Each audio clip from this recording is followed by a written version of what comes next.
என்ன சேச்சனா எல்லாம் ரெடி இல்ல எல்லாம் ரெடியானா 3 ஸ்தலத்துல பெட்ரோல் பம்ப் வச்சிருக்கு 2 கேமரா ஆமா எல்லாம் கரெக்ட்டா வச்சிருக்கு சுவிட்ச் போட்டா போதும் வெடிச்சிடும் சார் டேய் என்னடா பண்ண போற ஐயோ பாது தொட்டியா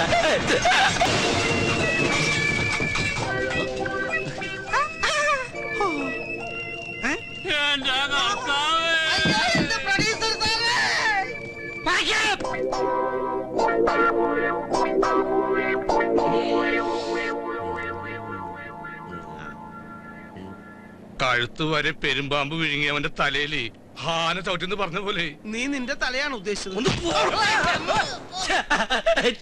ചിരിക്ക്, അങ്ങനെ നന്നായിട്ട് ചിരിക്ക്. നിന്റെ ഒടുക്കത്തെ ചിരി കാണുമ്പോ എന്റെ പുന്നാരനിയ ഈ ചേട്ടന് കുളിര് പോരുക. മോനെ ആകാശ, നിന്റെ ഈ ചിരി ഞങ്ങൾക്കൊരു ആവേശമോ? പണിയും പോയി പട്ടിണി എടുക്കുമ്പോ നിന്റെ ഈ ചിരി പുഴുങ്ങി തിന്ന് ഞങ്ങക്ക് വയറ് നിറക്കാല്ലേ? ചിരിക്കടാ മത എല്ലാരും കൂടി ഒരു മിണ്ടാപ്രാണിയെ കളിയാക്കിയത്. നമ്മളെ പോലെ വകതിരിവുണ്ടായിരുന്നെങ്കിൽ ഇതെങ്ങനെയൊക്കെ ചെയ്യോ? നീ മിണ്ടരുത്. നിന്റെ വകതിരിവാണല്ലോ കട്ടത്. വീട്ടിൽ നിന്ന് സാധനത്തെ ലൊക്കേഷൻ കൊണ്ടൊന്നും പോരാ. ഞാൻ നോക്കിയിരുന്നതാ. ആ നേരത്തെ ഷോട്ടിന് വിളിച്ചതുകൊണ്ടാ. കുട്ടേട്ടനുണ്ടായിരുന്നല്ലോ, നോയിക്കൂടായിരുന്നോ?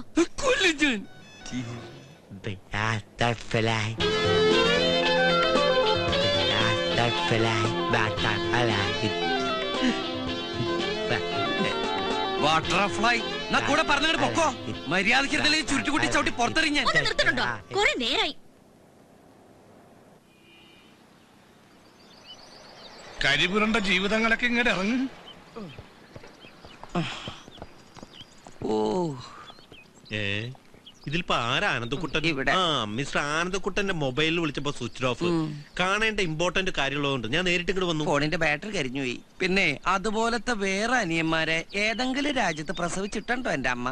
മനസ്സിലായില്ല. ഞങ്ങൾ ഈ കോലത്തിൽ പുകഞ്ഞിട്ട് സാറൊന്നും മനസ്സിലായില്ല. ഇതൊന്നും മേക്കപ്പ് അല്ല സാറേ, ഒറിജിനലാ. സാറ് കൊണ്ടുവന്ന ഈ പുന്നാരനിയൻ ക്ലൈമാക്സ് പൊട്ടിക്കേണ്ട ബോംബ് ഇന്റർവെല്ല് പൊട്ടിച്ചു. പിന്നെ പേടിപ്പിക്കില്ലടോ. അതോടെ ഞങ്ങളുടെ ലൈഫിന്റെ ക്ലൈമാക്സ് തീർന്നു. എന്തായാലും സാർ കറക്റ്റ് സമയത്തൊന്ന് കാര്യങ്ങളൊക്കെ അന്വേഷിക്കണ്ടല്ലോ. വലിയ ഉപകാരം. സാർ ചെല്ല്. ഞങ്ങൾ ഈ പാവ ഇന്ത്യക്കാര് വല്ല കൂട്ടാത്മഹത്യൊക്കെ ചെയ്ത് ജീവിച്ചോളാം. അല്ലടാ, അപ്പൊ ഞാൻ ഊഹിച്ച പോലെ ഈ അനിയൻ നിങ്ങൾക്കൊരു ബാധ്യതയാണെന്ന് അർത്ഥം. ബാധ്യതയല്ല, ആറ്റം ബോംബ്. ഇവരാണോ സാറേ ഈ ജർമ്മനിയിലെ ബെർലിൻ മതിൽ പൊളിച്ചത്?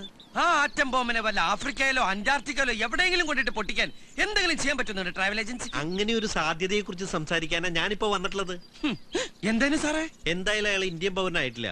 ഇതുപോലെ ഒരാളെ അങ്ങനെ ആക്കാൻ ഒരുപാട് നൂലാമാലകളുണ്ട്.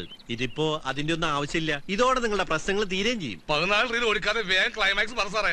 അതായത് അയാൾ വന്നിട്ടുള്ള ജർമ്മനിന്നാണല്ലോ, അങ്ങോട്ട് തന്നെ അയാളെ തിരിച്ചയക്കുക. അവിടെ അയാളെ ഏറ്റെടുക്കാൻ, എന്ന് വെച്ചാൽ ദത്തെടുക്കാൻ ഒരു മലയാളി ഫാമിലി തയ്യാറാണെന്ന് പറഞ്ഞ് ഞങ്ങളുടെ ഓഫീസുമായി ബന്ധപ്പെട്ടിട്ടുണ്ട്. അവർക്ക് അയാളെ അവിടെ വെച്ച് ചെറുപ്പം മുതലേ അറിയാത്രേ. ഇങ്ങനെ ഒരുത്തിന് അവർക്ക് എന്തിനാ? സാധാരണ കുട്ടികളല്ലേ ദത്തെടുക്കാറ്? അവര് ജർമ്മൻകാരല്ലേ, നമ്മൾ ഇന്ത്യക്കാർക്ക് ഇതൊന്നും അറിയില്ലല്ലോ. ഞങ്ങളുമായി ബന്ധപ്പെട്ട മിസ്റ്റർ സാമുൽ ഐസക് അവിടുത്തെ ഏറ്റവും വലിയ കോടീശ്വരനായ മലയാളിയാ. ലൈഫ് ലോങ് നിങ്ങളുടെ അനിയന്റെ കാര്യം അവിടെ സേഫ് ആയിരിക്കും. അക്കാര്യം ഞങ്ങളുടെ കമ്പനി ഗ്യാരണ്ടി തരാം. മിസ്റ്റർ ആനന്ദക്കുട്ട ആലോചിച്ച് മറുപടി പറഞ്ഞാൽ മതി. ഞാൻ വൈകിട്ട് വിളിക്കാം. അല്ല സാറേ, ഒന്നിന്നേ. സംഗതി ലൈഫ് ലോങ് അവന്റെ കാര്യം സേഫ് ആയിരിക്കും. പക്ഷെ ഈ ഏട്ടന്റെ നിലയിൽ എന്റെ കാര്യം ഇവിടെ സേഫ് അല്ല. അവൻ കാരണം എനിക്ക് ലക്ഷക്കണക്കിന് രൂപ നഷ്ടമുണ്ട്. അതെനിക്ക് കിട്ടണം. അത് മാത്രം കിട്ടുന്ന കാര്യം നമ്മുടെ ജോലി വരെ പോയില്ലേ, അതിനൊരു നഷ്ടപരിഹാരം ഉണ്ടാവണ്ടേ? അപ്പൊ ഞാൻ പറയല്ല, എല്ലാവരും കൂട്ടി ഒരു സാറേ ഞാൻ പറയാം. വരട്ടെ, ഒന്നുകൂടി ഒന്ന് ആലോചിച്ചു. ഇനി എന്തൊട്ട് എത്ര ആലോചിക്കാൻ സാറേ? ഏതാണ്ടൊരു 2, 4, 5, 6, 7, 8, 9, 10 ലക്ഷം രൂപ എനിക്ക് കിട്ടണം. എത്രയെന്ന്? 10 ലക്ഷമെങ്കിലും മതിയല്ലടാ. ഓക്കെ, ഈ കാര്യം ഞാൻ അവരെ അറിയിക്കാം. പണത്തിന്റെ കാര്യത്തില് അവര് വില്ലിങ്ങാവുന്നാണ് എന്റെ ധാരണ. പക്ഷേ ഇത്രയും വലിയ തുക. എത്ര വലിയ തുക? സാറല്ലേ പറഞ്ഞ അയാളോടത്ത് കോടീശ്വരന്ന്. ഇത് അയാൾക്ക് മൂക്കപ്പടി വാങ്ങിക്കാനുള്ള കാശേ ഉള്ളൂ. സാറ് പറഞ്ഞാ മതി, അല്ലെങ്കിൽ ഞങ്ങൾ അവനെ വിട്ടു തരുന്നില്ല. ഒന്നുമില്ലെങ്കിൽ അവൻ എന്റെ അനിയനല്ലേ. എനിക്ക് നല്ല വിഷമമുണ്ട്. അല്ലടാ, ഉണ്ട് കേട്ടോ. എന്തായാലും അദ്ദേഹമായിട്ട് സംസാരിച്ചിട്ട് ഞാൻ വിവരം അറിയിക്കാം.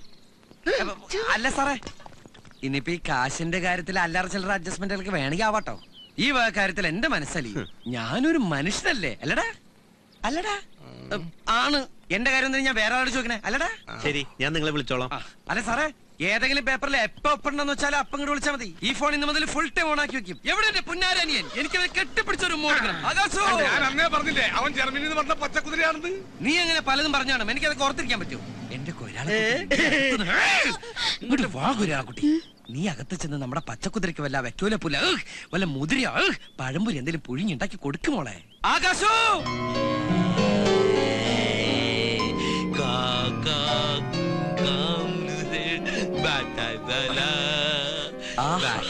കേട്ടോടാ ഐശ്വര്യത്തിന്റെ സംഗീതം. ഈ ശുദ്ധ സംഗീതം ശ്രമിച്ച് ഈ ജർമ്മൻ സംഗീത സാഗരത്തിൽ തീർത്ത് നമുക്ക് അല്പസമയം വിശ്രമിക്കാം.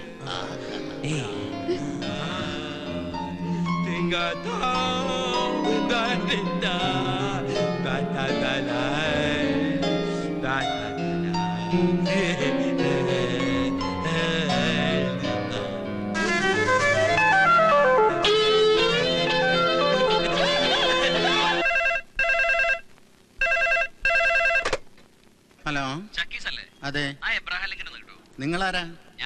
ക്ലിന്റണോ? നിങ്ങളെന്താ ആളെ കളിയാക്കണോ? ഒരാൾ എബ്രഹാം ലിങ്കൺ, ഒരാൾ ക്ലിന്റൺ. ഇതെന്താ അമേരിക്കൻ പ്രസിഡന്റുമാരൊക്കെ സിനിമ പിടിക്കാൻ ഇറങ്ങിയിരിക്കാ? നശിപ്പിച്ചല്ലോ. അതാ പ്രൊഡക്ഷൻ കൺട്രോളിൽ ക്ലിന്റൺ പെരേരയാ. എല്ലാം കൂടെ പൊട്ടിത്തെറിച്ച് ഷൂട്ടിൽ നിന്നപ്പോ നിങ്ങളുടെ കാശിന് വേണ്ടി ഞങ്ങളുടെ ഫിലിം പെട്ടി യൂണിറ്റ് അംഗങ്ങളെയൊക്കെ പിടിച്ചു വെച്ചില്ലേ? അതിനൊരു നീക്കുപോക്കുണ്ടാക്കാൻ ഞാൻ അയാളോട് ഇങ്ങോട്ട് വിളിക്കാൻ പറഞ്ഞതാ. 2-3 ദിവസമായല്ലോ താൻ ഇങ്ങനെ അങ്ങോട്ടും ഇങ്ങോട്ടും കുറെ പടച്ചോമാരെയും വിളിച്ചുകൊണ്ട് നടക്കാൻ തുടങ്ങിയിട്ട്. എന്നിട്ട് ഈ നേരം വരെ ഒരു പടച്ചോന് എന്റെ ലോഡ്ജിന്റെ പൈസ കൊണ്ടും തന്നില്ലല്ലോ. എടോ കൺട്രോളറെ, തന്റെ ആൾക്കാർ ഇവിടെ കിടന്നുറങ്ങിയതിന്റെ കാശ് കിട്ടാതെ തന്നെയും വിടൂല, തന്റെ പെട്ടിയും ഞാൻ വിടൂല. എന്റെ വേളാങ്കണ്ണി മാതാവേ, ഏത് നേരത്താണാവോ സ്വന്തം ഫോൺ ബില്ല് അടയ്ക്കാൻ പോലും ഗതിയില്ലാത്ത ആ പ്രൊഡ്യൂസറുടെ പടം തന്നെ എടുത്ത് തലയിലേറ്റി വെക്കാൻ എനിക്ക് തോന്നിയത്. ഇപ്പൊ വരാവേ. എല്ലാം കൂടെ പണ്ടാരം അടങ്ങാനായിട്ട് പിന്നെ അവനെ കെട്ടിയെടുത്തോ? എന്താണോ അരയില് ബെൽറ്റ് ബോംബും കെട്ടിവെച്ചാണോ വരവ്? എന്നാൽ എന്നെ കൊന്നേക്ക്. ഞാൻ ആരും കൊല്ലാൻ വന്നൊന്നല്ല. പിന്നെ തിന്നാനാണോ? തനിക്കറിയോ തന്റെ അരബുദ്ധി അനിയൻ കാരണം 3 ദിവസമായി തീറ്റയും കൂടി മുട്ടിയിട്ട്. എന്റെ മാത്രമല്ല 10-30 ഉണ്ട് ഓരോ മുറിയിലായിട്ട്. ആ അനിയൻകാരനുണ്ടായ നഷ്ടം ആ അനിയൻ തന്നെ അങ്ങോട്ട് പരിഹരിച്ച പ്രശ്നം തീരുമല്ലോ. ആ പ്രൊഡ്യൂസർക്ക് വന്ന നഷ്ടത്തിന്റെ വകയിലേക്ക് 2 ലക്ഷം. കള്ളനോട്ടൊന്നും അല്ല സാറേ, നല്ല ജർമ്മൻ യൂറോ മാർക്കറ്റ് കാശാ. മാതാവേ, ഇതിലെന്തോ കൺഫ്യൂഷൻ ഉണ്ടല്ലോ. സത്യം പറഞ്ഞ യാത് ബാങ്കാ കൊള്ളയടിച്ചു. അപ്പം തിന്നാ പോരെ, തന്റെ പേട്ട് തല കുഴിയിലിട്ട് നോക്കണോ? തന്റെ കോപ്പം പ്രൊഡ്യൂസറോട് പറഞ്ഞേക്ക് ഈ ആനന്ദക്കുട്ടം വിചാരിച്ചാൽ ഇതുപോലത്തെ ഒരുപാട് 100ന്റെ കെട്ടുകൾ ഉണ്ടാക്കാൻ പറ്റുമെന്ന്. പിന്നെ ഇതും കൊണ്ട് വല്ല 5 സ്റ്റാർ ഹോട്ടലിലെ സൂട്ട് റൂമിൽ പോയി വെള്ളമടിച്ച് കളയാതെ പണിയെടുക്കുന്ന പാവപ്പെട്ട തൊഴിലാളികൾക്ക് വീതിച്ചു കൊടുക്കാൻ പറ. 2 ലക്ഷം.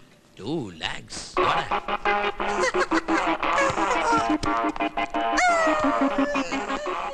ഇനി ആലോചിച്ചിട്ടെന്താ? പറഞ്ഞ കാശ് കൊടുക്കാൻ അവർ തയ്യാറായ 100% എനിക്ക് ഉറപ്പാ കുട്ടേട്ടൻ ആ സാധുവിനെ പറഞ്ഞു വിടൂന്ന്. അങ്ങനെ കലാകാരനച്ഛൻ അന്ന് പറഞ്ഞ വാക്ക് പൊന്നായി. കാര്യങ്ങൾ നമ്മൾ കരുതിയതിനേക്കാളും പെട്ടെന്നായി. 10 ലക്ഷത്തിൽ നിന്ന് 5 ലക്ഷം രൂപ ട്രാവൽ ഏജൻസിന്ന് കൈപ്പറ്റി. ബാക്കിയുള്ള 5 ലക്ഷം അവനെ കൊണ്ടുപോകുമ്പോ നേരിട്ട് തരാന്ന് എഗ്രിമെന്റ് എഴുതി. ആ പ്രൊഡ്യൂസർക്കുള്ള നഷ്ടപരിഹാരം എബ്രഹാം ലിങ്കന്റെ മോത്ത് വലിച്ചെറിഞ്ഞു കൊടുത്ത് വരുന്ന വഴി നമ്മുടെ ടീമിൽപ്പെട്ട എല്ലാ ചലച്ചിത്ര താരങ്ങൾക്കും 5000 രൂപ വെച്ച് വീതിച്ചും കൊടുത്തു. അവര് സന്തോഷിക്കട്ടെ. ആ പിന്നെ നമ്മുടെ പ്രശസ്ത സീരിയൽ നടി സരസുവിന്റെ കയർപിരിമാല ബാങ്കിൽ നിന്ന് ഇതെടുത്ത് ഇവിടെ ഒന്ന് കയറിയപ്പോ എന്റെ കൊരാളെ കുട്ടിയെ എന്താന്നറിയില്ല, ഈ പ്രകൃതിക്കൊക്കെ ഇന്നേ വരെ കണ്ടിട്ടില്ലാത്തൊരു പ്രത്യേക സൗന്ദര്യം എനിക്ക് ഫീൽ ചെയ്യാം. ഈ കാർമേഘം വിട്ടുവഞ്ഞ നീലാകാശം എന്ന് നമ്മൾ സാഹിത്യകാരന്മാർ പറയില്ല. അതാ ഇവൻ ഉദ്ദേശിച്ചത്. അതുകൊണ്ട് ആദ്യം ഇതങ്ങോട്ട് പിടിക്കും. പിന്നെ ഇത് ലേറ്റസ്റ്റ് മോഡലിലെ കമ്മലുകളാ. ഈ ഇടപാടിൽ സരസ്വനെ വെട്ടിച്ച് മുങ്ങിയും പൊങ്ങിയൊക്കെ നീ ഒരുപാട് റിസ്ക് എടുത്തല്ലേ, അതിന് എന്റെ വക ഫ്രീ. ആ പാവത്തിന് വിറ്റ് കിട്ടുന്ന കാശ് കൊണ്ടുള്ള ഒരു ഫ്രീ എനിക്ക് വേണ്ട. ദേ കിടക്കുന്ന സെന്റിമെന്റ്സ് വേണ്ടെങ്കിൽ വേണ്ട. 2 ദിവസം കഴിഞ്ഞ് നീ തന്നെ എന്നോട് ചോദിക്കുന്നത് എനിക്ക് അറിഞ്ഞൂടെ? അച്ഛാ ഇത് 20,000 രൂപയുണ്ട്. ഞാനെന്ന് പറഞ്ഞില്ലേ, ഇത് അച്ഛന്റെ ഓപ്പറേഷനുള്ള കാശാ. നിന്റെ എല്ലാ തീരുമാനങ്ങൾക്കും ഞാൻ ശരിയെ പറഞ്ഞു. പക്ഷെ എത്രയായാലും അവൻ നിന്റെ കൂടപ്പിറപ്പല്ലടാ. അതും അങ്ങനെ ഒരു കുട്ടി ആയതുകൊണ്ടാ ഞാൻ ഇങ്ങനെ ഒരു തീരുമാനം എടുത്തത്. ഈ കൂടപ്പിറപ്പും കൂട്ടക്കാരും ഒക്കെ പരസ്പരം അടുത്തറിയുമുണ്ടാവുന്ന ബന്ധങ്ങളാ. അവന്റെ ഒരു ബുദ്ധി വെച്ച് സകല കഷ്ടപ്പാടും പേറി മരണം വരെ കൂടെ കൊണ്ടുവന്നാലും അവന് ഞാനൊരു അന്യനാ. അതല്ലെന്ന് പറയാൻ പറ്റുമോ? അല്ല, എന്നാലും കൊല്ലാനൊന്നല്ല കൊണ്ടുപോകുന്നത്, ഏതോ കൊമ്പത്തുള്ള വീട്ടുകാർക്ക് വളർത്താനല്ലേ. അല്ലാതെ ഇതിനിടയിൽ സ്നേഹത്തിന്റെ പുതിയ നിർവചനം കണ്ടെത്തി അവനെവിടെ പിടിച്ചു നിർത്താൻ. അങ്ങനെ ഒരു സ്നേഹം എന്താന്ന് എനിക്ക് അറിയേയില്ല. ഇന്നേ വരെ എനിക്ക് ആരോട്ട് തന്നിട്ടുമില്ല. നാക്കിന് നീളമുള്ളതുകൊണ്ട് ന്യായീകരണങ്ങളൊക്കെ കൊള്ളാം. ന്യായീകരിക്കുക തന്നെയാ. ഞാൻ ജനിച്ച അംബാനി കുടുംബത്തിലായിരുന്നെങ്കിൽ അവന് പൊട്ടിച്ച് കളിക്കാൻ ആഴ്ചയിലെ പച്ചക്കറി മാർക്കറ്റിനെ സെറ്റ് കൊടുത്തനെ. അതല്ലാത്തോണ്ട് ന്യായീകരിക്കുക തന്നെയാ. പിന്നെ ഇനി ഈ വിഷയത്തിൽ ഞാൻ ഡയലോഗ് പറഞ്ഞ കരഞ്ഞു പോട്ടോ കുട്ടാ പ്ലീസ്. ആ പാക്കറ്റ് ഇത് രാജിക്കുള്ള ചുരിദാറാ. കാശ് ഞാൻ ഇതിനകത്ത് വെക്കുന്നുണ്ട്. ആവശ്യമുണ്ട് എടുക്കാം, അതല്ല ഈ ആവശ്യക്കാർക്ക് വീതിച്ചു കൊടുക്കാം. പഴയ കടക്കാരൊക്കെ ഒന്ന് പിരിച്ചുവിടാൻ എന്റെ. പിന്നെ അത് കഴിഞ്ഞ് നമ്മുടെ ഫുൾ ടീമിന് ഒരു അടിപൊളി പാർട്ടി. ഗേൾസ് ഇല്ലട്ടാ, ഓൺലി ബോയ്സ്. അങ്ങനെ കുടിച്ചു കുടിച്ച അർമാദിക്കണവനെ. ഇന്ന് നിന്റെ ഡേയാ. രാത്രി ഇന്ന് നിന്റെ രാത്രിയാ. ഈ പാവപ്പെട്ട ഇന്ത്യക്കാരൻ ചേട്ടന്റെ ഐശ്വര്യത്തിന്റെ പച്ചക്കുതിരയെ ഞങ്ങളെ കൂടി സന്തോഷത്തോടെ പറഞ്ഞയച്ചില്ലേ നന്ദി കാണലടാ മോനെ. കുടിക്ക് മോൻ കുടിക്ക്. പിസ്സ ബർഗർ ആരെങ്കിലൊക്കെ പിടിച്ച് കഴിക്കുക. ഈ ജന്മം മുഴുവൻ ഈ നന്ദി ഏട്ടന് മോനോട് ഉണ്ടാവും. ഞങ്ങളുടെ ഹൃദയത്തിന്റെ അഗാധ ഗർത്ത തലങ്ങളിൽ നിനക്കായ ഒരു കുഷ്യനിട്ട് കസേര ഒഴിച്ചിട്ടുണ്ടാവും. ആരും മറന്നാലും ചന്ദ്രേട്ടന് നിന്നെ മറക്കാൻ പറ്റുമോ? എന്റെ തലയുള്ളത്ര കാലം നിന്നെ മറക്കാൻ പറ്റുമോ? അതെ, ഈ പോക്കൊരു പോക്കാണെന്ന് മാത്രം വിചാരിക്കണ്ട. വല്ലപ്പോഴും ഇങ്ങനെ വന്നിട്ട് പോണം. എന്നാലും ഞങ്ങളെ പോലുള്ളവർക്ക് ഈ കെയർ ഓഫീസ് ഇതേപോലുള്ള VIP കള്ള് ഷാപ്പിലൊന്നും രണ്ടെണ്ണം വീശാൻ പറ്റൂല. ചങ്കിക്കൊള്ള വർത്താൻ പറയലടോ. ഇടക്കിടക്ക് വരാനല്ല അവൻ പോണത്, ഒരിക്കലും വരാതിരിക്കാനാ. അല്ലേടാ മോനെ? മോൻ അവിടെ സുഖമായിട്ട് കഴിയുമെന്ന് കേൾക്കുമ്പോഴല്ലേ ചേട്ടൻ ഇവിടെ മനസ്സമാധാനത്തോടെ നർമ്മദിക്കാൻ പറ്റൂ. ഇനി മോന് ചേട്ടനെ കാണണമെന്ന് തോന്നിയ ചേട്ടനെ കുറിച്ച് ഓർക്കുമ്പോ ഇഷ്ടം പോലെ യൂറിങ്ങടെ അയച്ചതെങ്കിൽ അല്ലേടാ?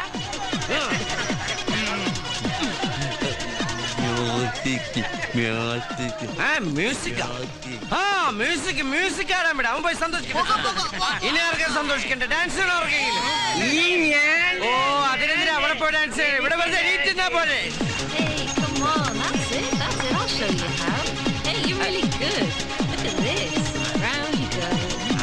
Come on, come on.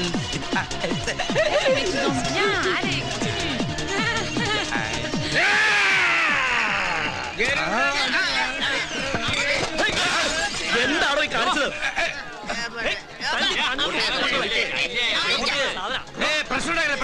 നമ്മുടെ പയ്യനാ, ഒരു പ്രശ്നമില്ല.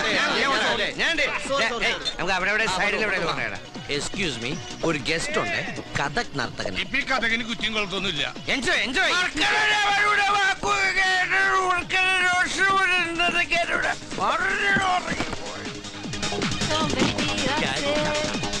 Come on, that's it. All right, that's enough.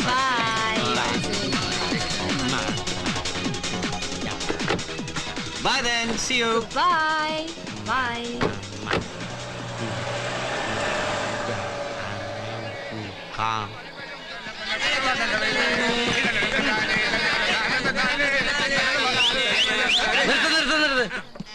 അവനെവിടെ പോയി? ആകാശ്, ആകാശ്.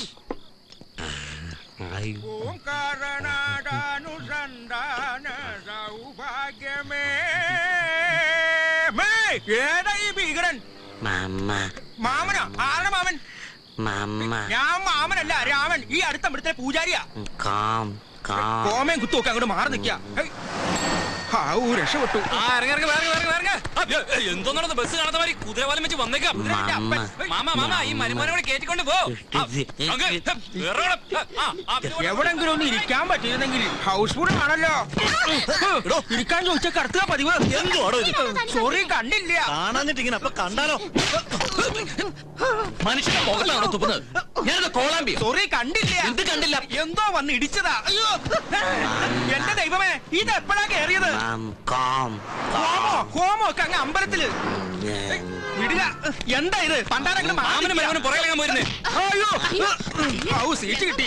എന്തോടെ കാണിക്കുന്നത്? അല്ല, എവിടെങ്കിലും ഇരിക്കാനല്ലേ പറഞ്ഞത്? സ്ത്രീകളുടെ മടിയിലാണ് ഇരിക്കുന്നത്. ഈ പിശാചിന്റെ തള്ളിനിടയിൽ ഇരിക്കുന്ന സ്ത്രീയാണോ പുരുഷനാണോ നോക്കാൻ പറ്റില്ല. ഇങ്ങോട്ട് എഴുന്നേറ്റ് വാടോ മാമേ.